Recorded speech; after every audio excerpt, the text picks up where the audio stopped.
So now I'm really excited to welcome Sam Bishop, who is the Director of Urban Forestry and Education at Trees New York. He's going to speak to us from his experience, then we'll have a discussion. And I'm really excited for today, not least because I am also in New York and I think about street trees to and from pretty much wherever I go on a daily basis. So Sam, thanks so much for joining us. Thank you for having me.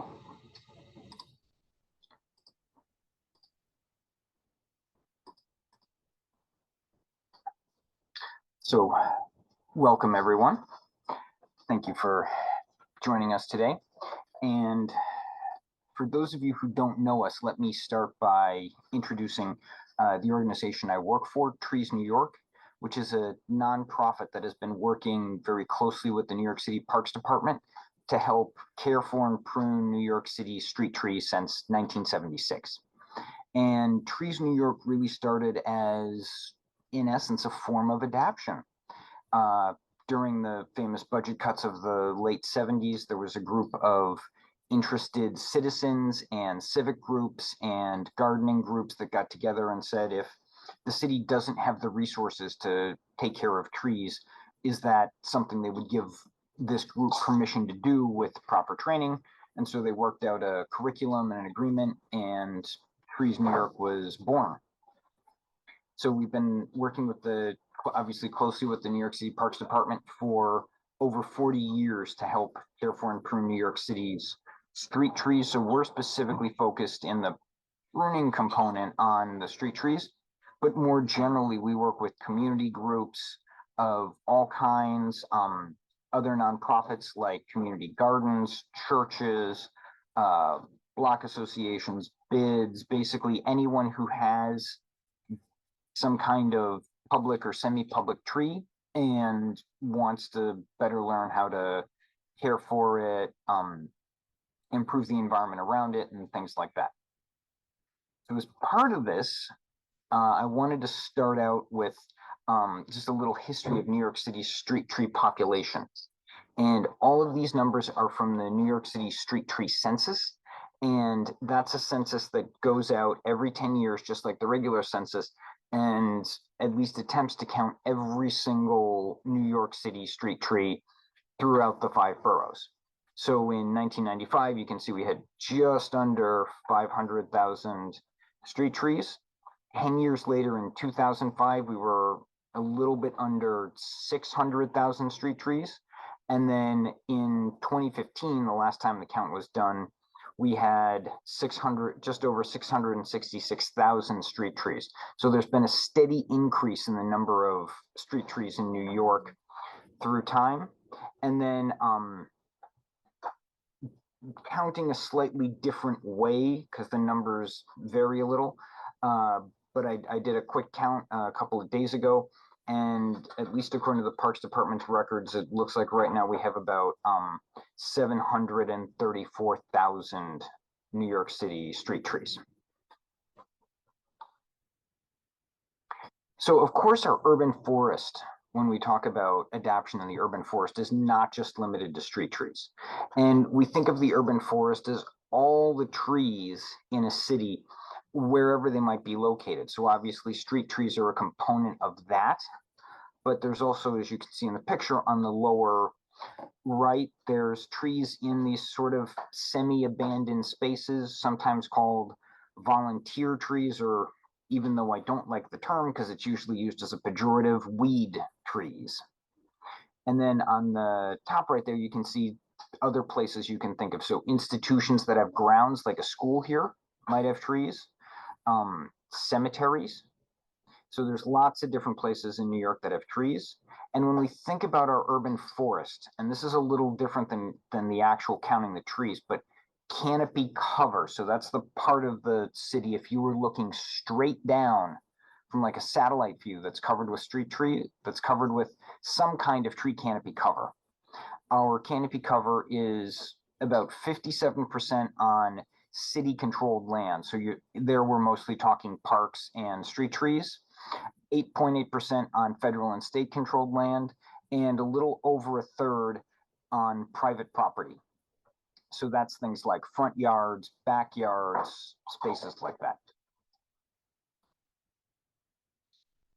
So thinking about trees in New York City, I know these are sort of all street tree pictures because it's what we do, but the number one thing for our urban forest in terms of adaptation is caring for young trees. So if we want to get the big environmental benefits, the shade, the carbon storage that come from large trees, you have to start with a small tree and make sure it doesn't die. So that's number one, we're caring for the trees come in, and the big part of that is when they're newly planted is watering. And then in addition, there's also caring for the site, like you can see on the right here. So we've got some newly planted trees that have mulch on the soil and planting other plants in the soil.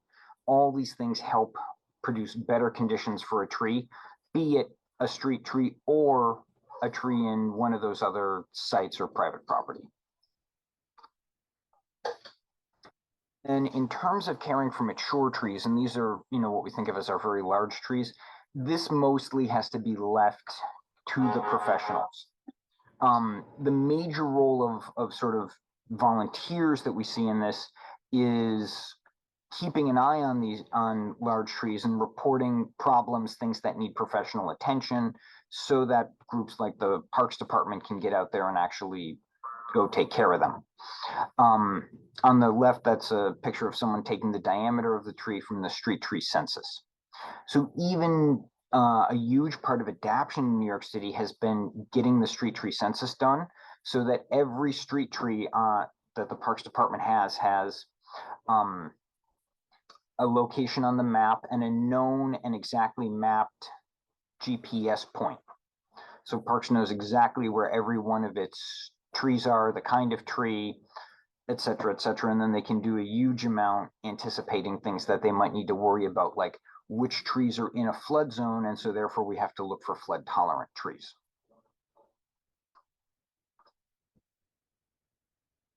But of course, our urban forest faces many challenges. I think one of the most obvious that we often see and think about is increasingly intense storms. And in the picture on the right here, that's a big willow tree out on Randall's Island that actually broke in a storm, and you can see it's all damaged there. But if you'll notice, right in the middle of that, there's an area where the tree looks very smooth. Sorry, let me get my laser pointer here.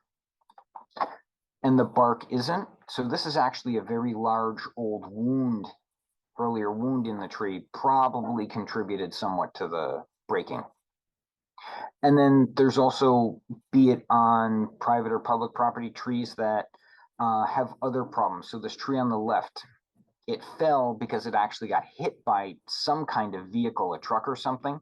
But the real reason it fell was it was badly planted, and it basically choked itself on its own root system, and that weakened it so much that when it finally got hit, it was very easy for the tree to get knocked over. And how do I know that? Because the trunk is this wide here, and then down here, I think you can see it on the slide. That's actually where it broke, and it's so much narrower because the root was wrapped around the base of the tree right there. And that's because the tree was planted too deep. So of course, our number one challenge for tree adaptation in New York City is climate change. So on the top right there, there's of course the famous Department of Agriculture plant hardiness zone map.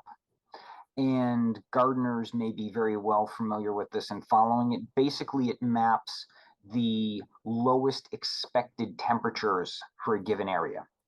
And New York City has sort of traditionally sat kind of in this border zone. We were sort of the south of the north and the north of the south. So we had a lot of flexibility in terms of what we could grow. A lot of our more northern plants, we were at the very warmest end of their comfortable range, and our southern plants, we were at the coolest end of their range. As that changes with climate change, now we have to start thinking about what are the trees and the plants that we're going to need to be planting, and not just for resilience in the near future, but because when I plant a tree, I'd like to get 100+ years life out of that tree. So it's not just like a lot of people, you put in the tree and you say, okay, we got to match it to our conditions. Now, what are my conditions going to be in 100 years? How do I make sure that tree gets the maximum healthy lifespan? And the image on the lower left, I don't know if you're familiar with that. I grant you, it's somewhat old at this point. It's over 10 years old, but that is a comparative photo taken by NASA. And on the left, in the green and white scale, is vegetation. So the darker green something is, the more plants and trees that are there. And then on the left, that is the exact same photo, same time, but relative temperature, surface temperatures. So you'll notice, especially up at the very northern end of the Bronx and down in Staten Island, especially the Greenbelt and this big dark green and dark areas in Staten Island, wherever you have more trees, you see distinctly cooler spots on the map. So urban heat island effect, which I'm guessing everyone's familiar, but I'll just briefly review it anyway. That's where the sun shines on all our built surfaces, our concrete, our pavement, our asphalt, heats them up, then they store heat and they re-release it during the day and at night. So the temperature in the city gets hot and stays hot. And especially those elevated nighttime temperatures, they're very detrimental for people, they're detrimental for nature, and they wind up requiring a lot of additional energy because then people are doing things like running air conditioners all night as well as all day.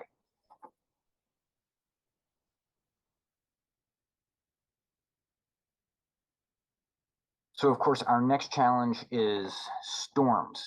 And to a certain degree, there's not a lot of adaptation we can do for this. We kind of have a saying in the tree industry that, you get a big enough storm and all trees fail. There's a certain point at which the intensity of the storm just overcomes things. And increasingly, it's not just big storms, it's sometimes small ones that cause very precise damage. It did make the news, at least in New York City. This year, back in July, we had a microburst in Bensonhurst that brought down about 70 fairly large street trees throughout the neighborhood. Thank goodness the damage was relatively minimal and there were no fatalities. But then, of course, Hurricane Sandy, kind of our most recent extremely traumatic tree event, caused over 20,000 street trees to fail. Not to mention, in addition to that, of course, trees on private property and backyards and things like that as well. So there's also a huge resource component to this too, when you suddenly get these big storm impacts that result in a lot of tree damage that takes a lot of time and effort and staff to clean up. It also becomes resources that you have available for that is part of that resiliency. One of the other major challenges we're facing is insects and diseases, both invasive and native in the sense that native to the US, but they're moving. And also climate change and increasingly warm temperatures in the city is creating better conditions for some of these, as well as potentially stressing our plants. And then stressed plants are less resistant. So on the top right there, that's the famous spotted lanternfly.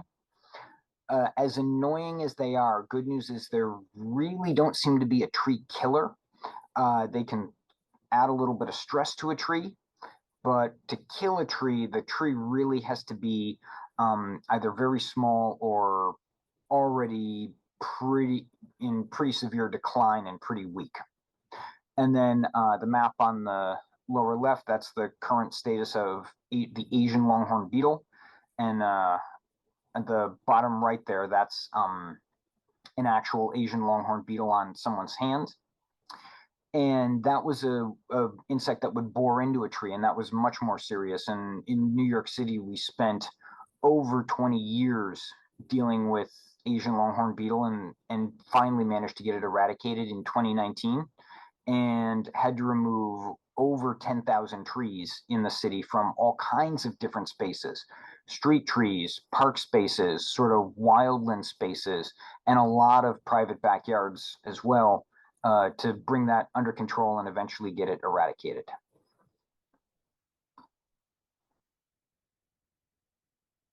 So some things to think about as we adapt to climate change for all of us urban foresters, and I think the general public as well, is that one of the challenges we're facing is that our existing trees that have been well adapted to our climate, may not be well adapted to our climate in the future. So that's going to be a challenge in terms of keeping things healthy. And of course, along with that, the conditions that our trees will have to adapt to. And then what species will be in our urban forest? What will the composition of it be in response to these new conditions? Of course, supporting, encouraging, and improving the planting of trees on private property. So because we have such a big component of our urban forest on private property, how do we help the people who are there and encourage property owners to increase that percentage?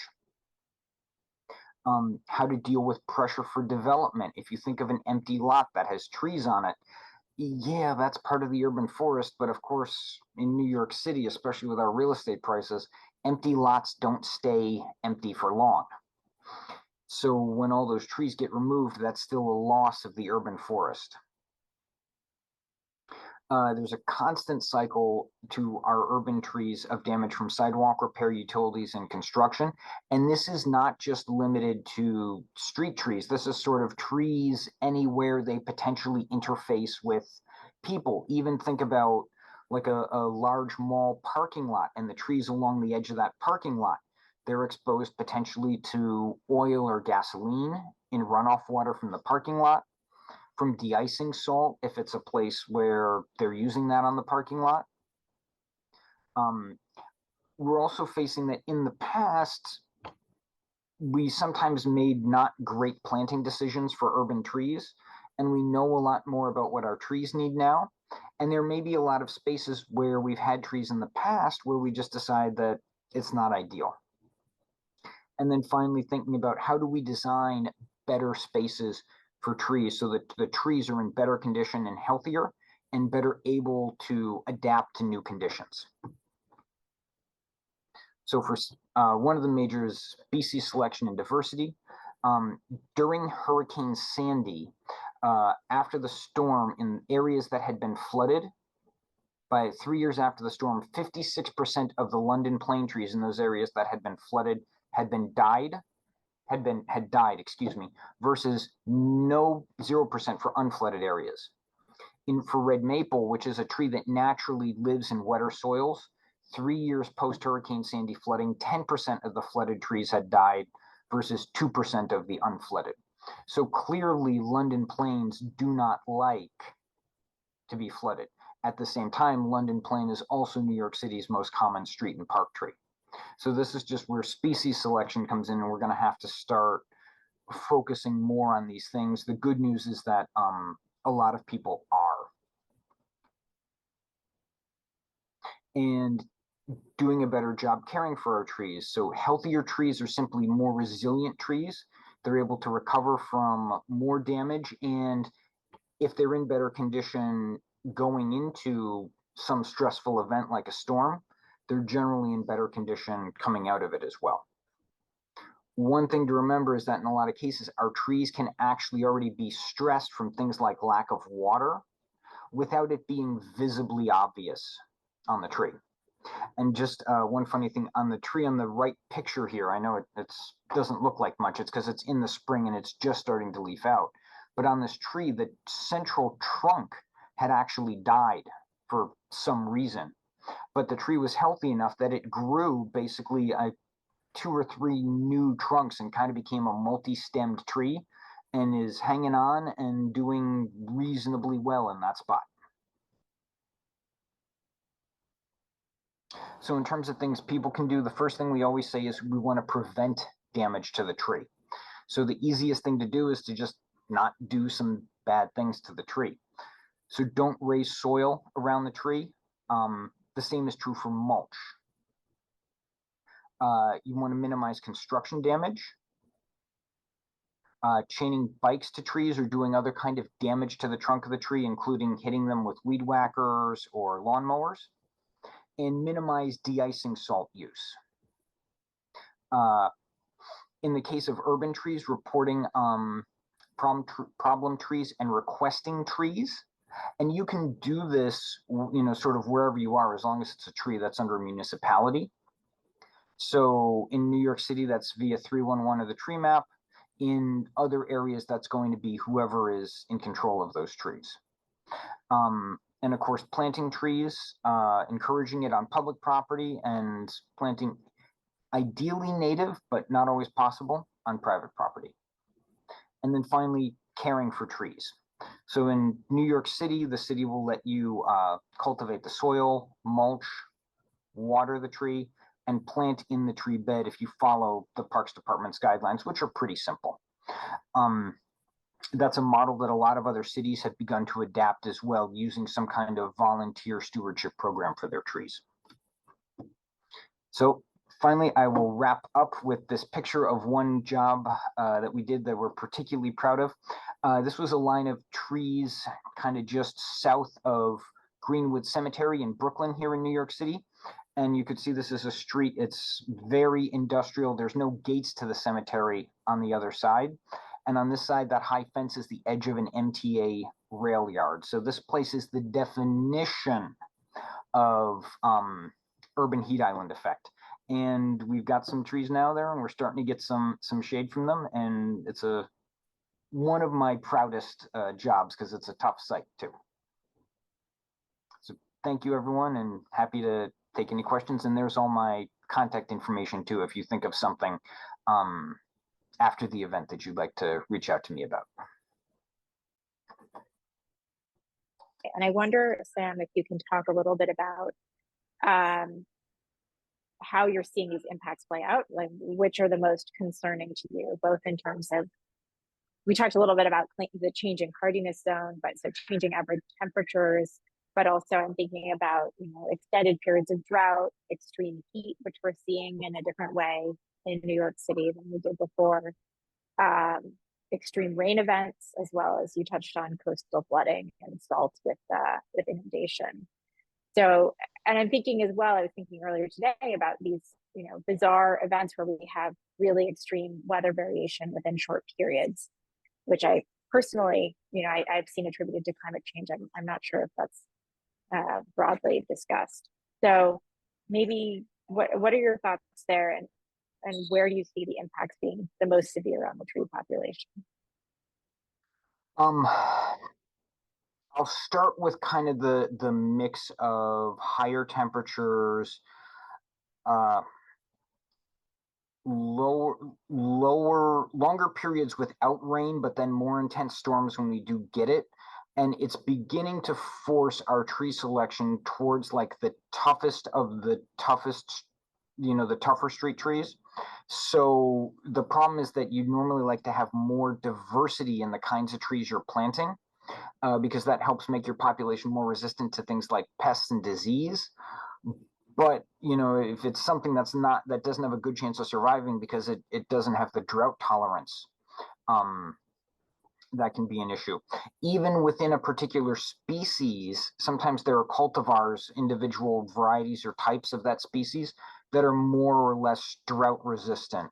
In particular, in maples, there are some cultivars that are much, much more drought resistant than others, even though they're both red maple. And then I think in terms of the other component of that is like pests and disease. So with emerald ash borers, which is another invasive insect we have here in the city, it was kind of getting a little too hot in the city for our green ash trees to really do well anyway. And with emerald ash borer, what the Parks Department has decided to do is they're treating the larger and healthier ash trees in the city, or on Parks property, I should say. And then the sort of the already struggling ones in poor condition, they're just not doing anything to and letting those die as the emerald ash borer gets to them, in part because for the treatments to work well, the tree has to be in good condition already. So sort of a struggling tree is probably not going to have the internal conditions to do really well with the treatments.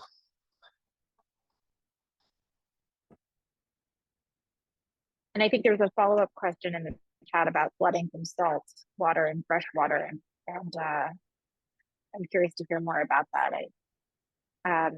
The impacts on trees from flooding of fresh water versus salt water. I think when we talk about Hurricane Sandy, we're talking about a saltwater event, right? Oh, well, New York City, it's actually brackish. Because we sort of got flooded twice, and we're and we're tidal straight basically, so we're somewhere in between. It's a good question. It's debated. I'm not sure we have a really solid answer about whether it was the flooding, the salt, or some combination of both that was particularly bad for the trees. I've heard sort of different things from different people who've done a little bit of investigative work on it. I would be more specific, a little more suspicious of the flooding first.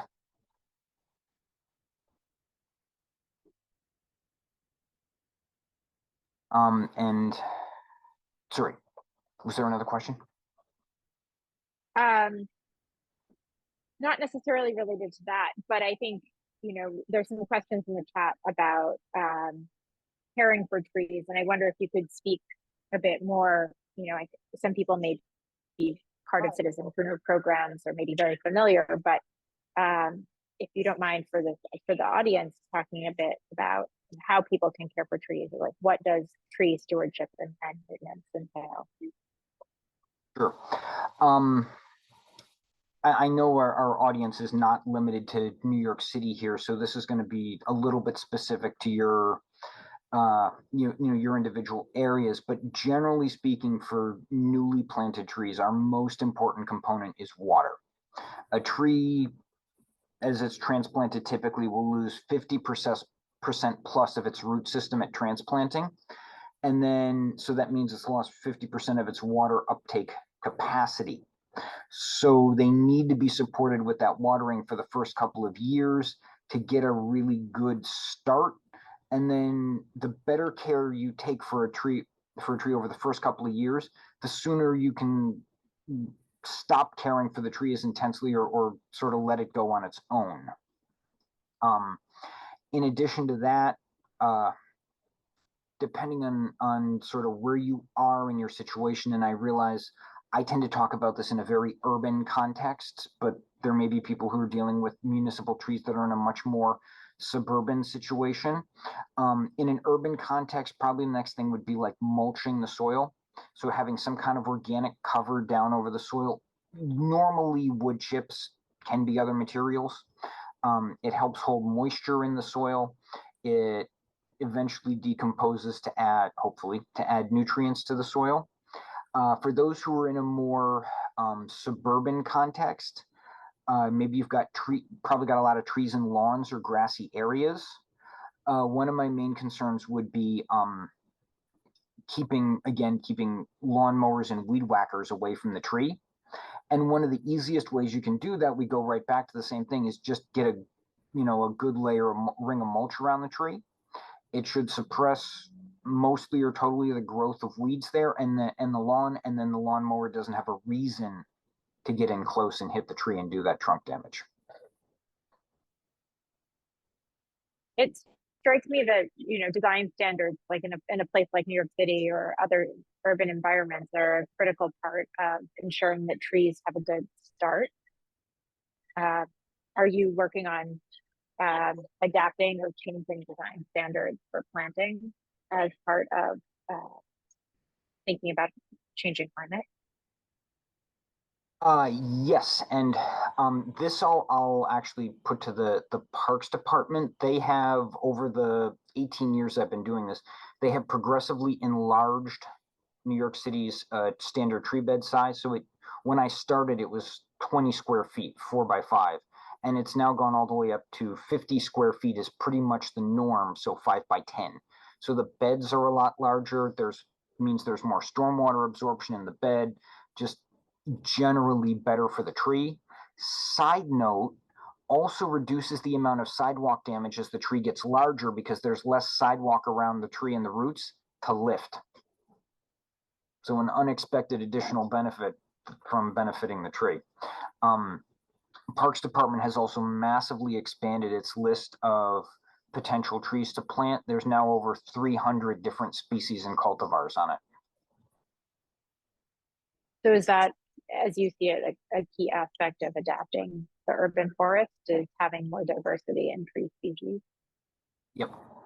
So we were lucky with emerald ash borer, for example. It only attacks mostly ash trees, a little bit of something called a fringe tree, and that's about it. With that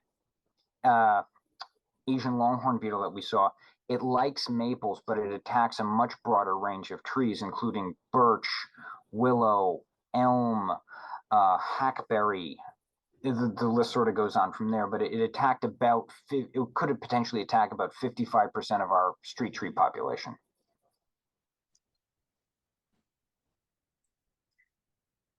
I'm going to weave in a question from the chat that came from Jonah while you were presenting. He was curious about how you are working with nurseries to incentivize planting trees that are pre-adapted to anticipated climate conditions. And maybe you could speak, for the group a little bit more about the role of nurseries and in New York City and other areas as well.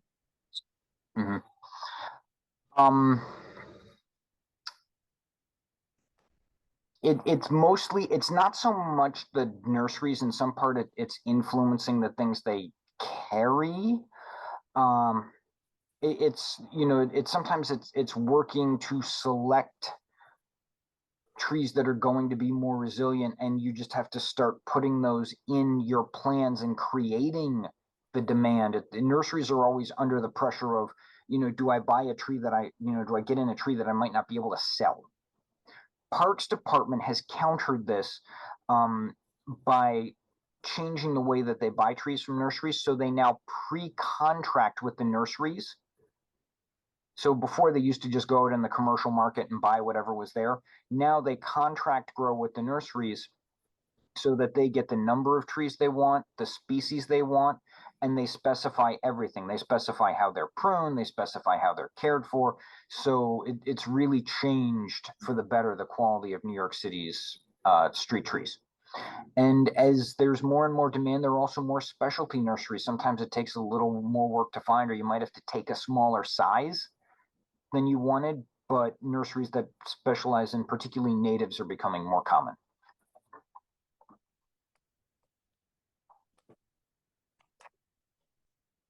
I think related to that, I'll take one more question and I'll send us to the breakout room. There is a question about planting native trees and developing tree populations for climate change. So your thoughts on any tree species, native tree species that will be particularly resilient?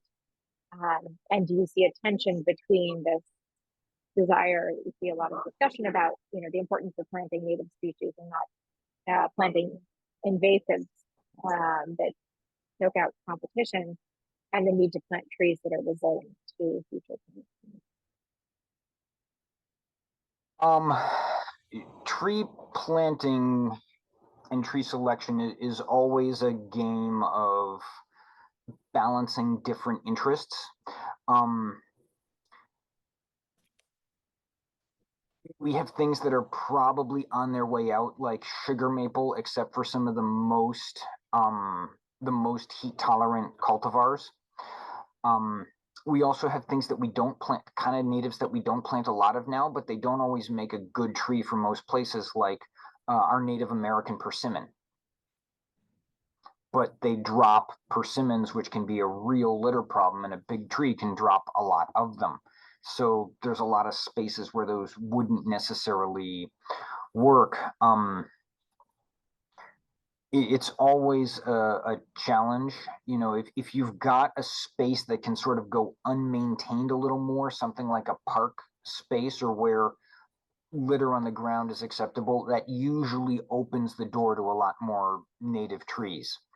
If it's, you know, a tree in a paved situation, a sidewalk, something like that, and you need to have a, we call it a clean sidewalk or a clean tree to prevent things like people slipping and falling, then yeah, that tends to limit the trees that are available to you a lot more. Um, Specifically, I think to start on green infrastructure, um, there was a question about to what extent Freeze New York supports workforce development and job training. And I think actually you have some work on that coming up. Yep. I'm not sure if the question was posed with that in mind. You want to speak about We, you know, I'm just kind of watching the clock here. I know we're getting close to time. Uh, but yeah, to that question, yeah, we do.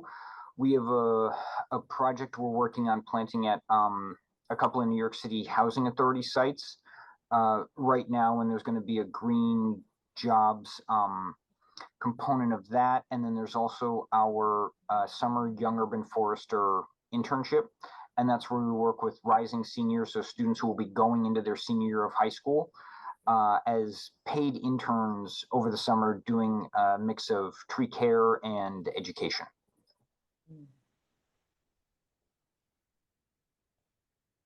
Um,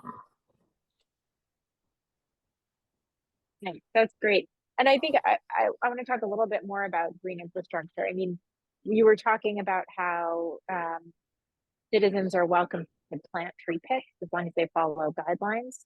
Do you see a beneficial relationship between like shrubs and other plantings that go into tree pits working alongside trees? well, unfortunately, shrubs are one of the things you're not allowed to plant in a tree bed. So no woody plants in a New York City tree bed. But yes, there is definitely benefit. It's definitely beneficial to have other plants in the soil there. Um, Plants and nature work in communities.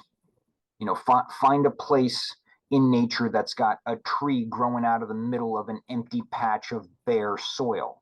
It just doesn't really happen.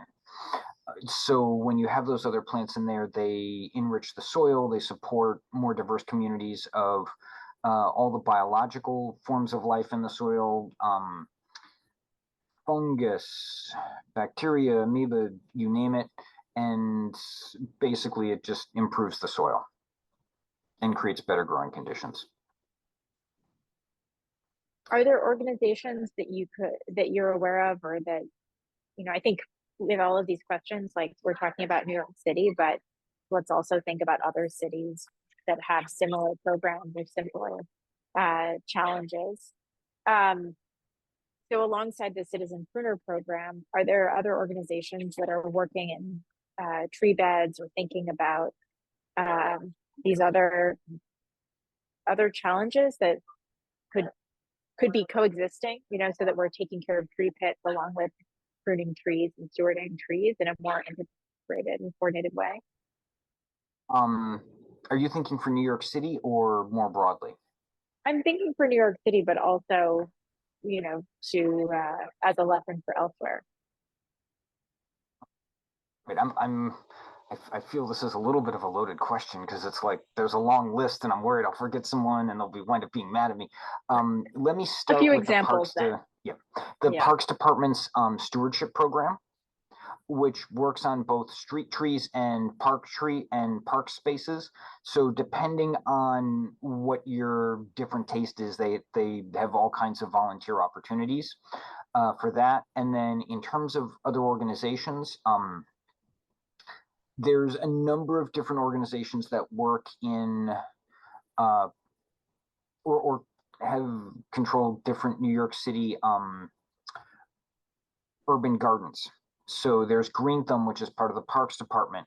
There's New York Restoration Project, which is a nonprofit. There's Brooklyn Queens Land Trust, which is another nonprofit, and they all sort of have their own community gardens, and they work in those. They bring volunteers to those, and then sometimes they're frequently working on street trees around or near the gardens as well.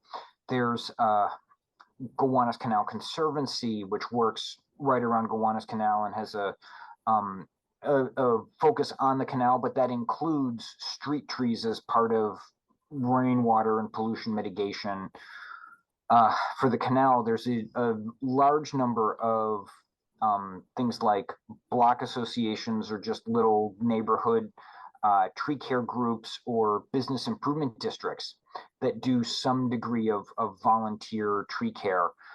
Columbus Amsterdam Business Improvement District in Manhattan, and another one in Manhattan, Carnegie Hill Neighbors, has a tree care group that does a couple of basically like tree care field trips, usually 2 in the spring and 2 in the fall.